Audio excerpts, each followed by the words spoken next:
ખંભાતના મિતલી ગામે દલિત સમાજના કૂવામાં માનવબળ નાખી માનવતાને શર્મસાર કરતી ઘટના બની।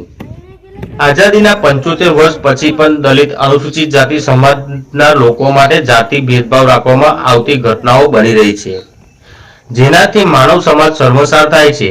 હાલ આઝાદીનો અમૃતકાળ ચાલી રહ્યો છે અને સરકાર એક બાજુ આઝાદીના અમૃતકાળની ઉજવણી મનાવી રહી છે, ત્યારે હજુ પણ ગામડામાં પૌરાણિક માનસિકતા ધરાવતા લોકોની માનસિકતા બદલાઈ નથી, જેના કારણે આજે પણ આભડછેટની ઘટનાઓ બની રહી છે। આવી જ એક ઘટના પૂર્વ ધારાસભ્ય મયુરભાઈ રાવળના ખંભાત તાલુકાના મિતલી ગામમાં બનવા પામી છે। આઝાદીના અમૃતકાળમાં આ ગામમાં પીવાના પાણીના કૂવામાં વારંવાર શૌચ તેમજ મળ નાખતા 100 પરિવારજનોનો પારાવાર હાલાકી ભોગવી રહ્યા છે। આભડછેટના કેન્સર જેવા રોગોનો વારંવાર ભોગ બનતા આ ગામના લોકોની રજૂઆત બાબતે મિતલી ગામના સરપંચ દ્વારા પણ અજાણ્યા ઈસમો સામે પોલીસ મથકે અરજી કરવામાં આવી છે।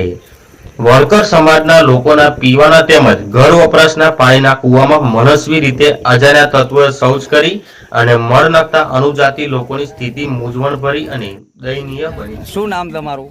તત્પુબેન નારાયણભાઈ મકવાણા ગામ મિતલી તો કે થાચા સાહેબ, પણ અમારી કોઈ વાત માનવા તૈયાર નથી। આ ગામમાં આભડછેટ બહુ નડે અને અમારા આ કૂવાની માગણી એવી મહિલાની છે કે ગ્રામ પંચાયતના નમ્ર વિનંતી કે અમારે 52 જોઈ અબી હાલ એની કોઈ વ્યવસ્થા સત નહીં અને આ કૂવો 50 વર્ષથી કેવી તોય વધારે કેવી તોય કહેવાય તારનો અમારા સાધને કૂવો કોઈ સરકારે સહાય આપી નથી।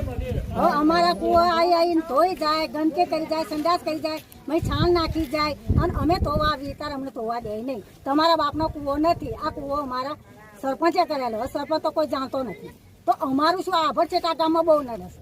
બસ જાય ને બીજે ભરવા જાવ તો શું? બીજા ભરવા દે એમના કૂવા પર સડવા જ ના દે। અમારા કૂવા અમને સડવા દેતા નહીં, એમના કૂવા સડવા દે, ત્યાંથી અમને બેડા લઈને પાછા ટકાઈને કાઢે છે।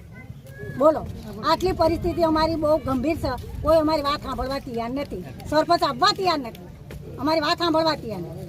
તો અમારે મહિલાની એવી નમ્ર વિનંતી છે કે બાવંટી જોઈ સંડાસ કરેલું હોય છે, નરી ગંદકી હોય છે, પછી પાણી ખેંચીને સાફ કરી નાખે છે।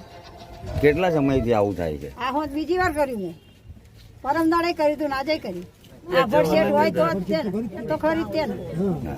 શું તકલીફ થાય છે પાણી ભરવા આવો છો? એટલે હું અહીં કપડાં ધોવા આવી તો પછી બધા ધોતા હતા, તમે મને જગ્યા લો મારે કપડાં ધોવા, તો કહે છે આ તારું નહીં, કહે છે ઢેડી, કહે છે જતી કહે, એમ કરીને મને 2 છોકરા બીજા આવ્યા ને એમ મને મારવા માંડ્યા। અને મારું ઘર બહુ આઘું છે, હું મજૂરી કરું છું, દાડીએ જાઉં છું, ચટલી દૂર રાખવા જાઉં છું દાડીએ, અને દાડી કરી જીખો તો ના ધોવાય તો મને ધોવા ના દીધા લોકો, અને મને મારી અને તો પછી હું અવળેવળી ઘરે જઈને પછી બધાને કીધું તો બધા મારા સાથે આવ્યા।